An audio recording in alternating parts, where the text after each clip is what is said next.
ख्रिस्तामध्ये माझ्या प्रिय भाविकांनो, परमेश्वराने बनवलेली प्रत्येक गोष्ट ही चांगली आहे आणि ही केवळ परमेश्वराने सर्व मनुष्याच्या हितासाठी निर्माण केलेली आहे. आपण त्याचा चांगल्या प्रकारे वापर करावा, आपण इतरांसाठी त्याचा वापर करावा, सर्वांनी त्याचा चांगल्या प्रकारे उपभोग घ्यावा, अशा हेतूनेच परमेश्वराने या सृष्टीची निर्मिती केलेली आहे. परंतु जर आपण पाहिलं तर मनुष्य स्वतःच्या स्वार्थीपणासाठी इतरांचा वापर करत असतो, वस्तूंचा वापर करत असतो, त्याचा दुरुपयोग करत असतो. आणि ही जी गोष्ट आहे, ही गोष्ट आणि किंवा ह्या ज्या वाईट गोष्टी असतात त्या व्यक्तीच्या मनातून येत असतात, हृदयातून येत असतात आणि या सृष्टीची ते नासधूस करत असतात. या सृष्टीला ते पूर्णपणे खाली पाडण्याचा प्रयत्न करत असतात. आणि म्हणूनच आजच्या शुभवर्तमानामध्ये आपण ऐकत आहोत, जेव्हा बाहेरची स्वच्छता याचा विषय येतो तेव्हा प्रभू येशू ख्रिस्त सांगत आहे की जेव्हा आपण भोजन करतो तेव्हा आपण किती आपले हात स्वच्छ करत असतो, आपण आपलं तोंड धुवत असतो, आपण स्वतःला शुद्ध दाखवण्याचा प्रयत्न करत असतो.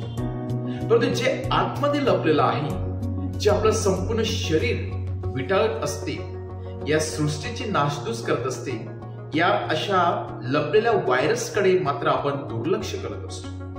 आणि जो हा व्हायरस असतो हेच व्यक्तीला विटाळत असतात, व्यक्तीला त्या सृष्टीपासून, व्यक्तीपासून दूर नेत असतात. या कुठल्या गोष्टी आहेत, कुठले व्हायरस आहेत जे व्यक्तीच्या आतमध्ये लपलेले असतात आणि ज्याच्याकडे व्यक्ती किंवा मनुष्य दुर्लक्ष करत असतो.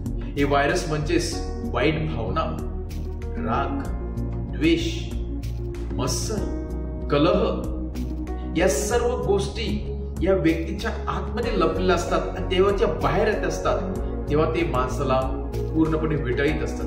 केवळ माणसालाच नाही तर या बाहेर येणाऱ्या गोष्टी इतरांना देखील विटाळण्याचा प्रयत्न करत असतात. या बाहेर मनुष्याच्या मुखातून, शरीरातून येणाऱ्या या गोष्टी इतरांना देखील त्याचा दुरुपयोग करत असतात, त्याचा फायदा घेत असतात आणि त्यांना खाली पाडण्याचा प्रयत्न करत असतात. अशा प्रकारे व्यक्तीमधील नातं तुटत असतं. अशा प्रकारे व्यक्ती आणि सृष्टीमधील दुरावा वाढत असतो.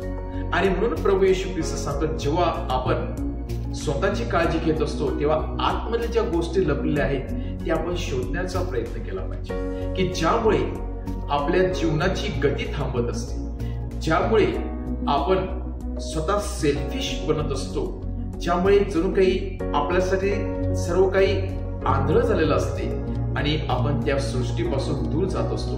हे जे व्हायरस आहे, हे व्हायरस जर आपण टायमावरती जर काढले नाही तर आपला अंतरात्मा ते उखडून काढणार आहे. आपला अंतरात्मा, आपलं आतमधील शरीर ते हळूहळू नष्ट करणार आहे. ज्याप्रमाणे एखादा आजार व्यक्तीचं जीवन, शरीर पूर्णपणे नष्ट करतो, त्याचप्रमाणे हे जे व्हायरस असतात हे व्यक्तीला आध्यात्मिकरित्या कमकुवत बनत असतात, दुबळे बनत असतात. आणि म्हणूनच आज प्रभू येशू ख्रिस्त विशेष करून शास्त्री व पुरुषे व आपल्या लोकांना सांगत आहे, हे गोष्टी सर्व बाहेरून येत नसतात.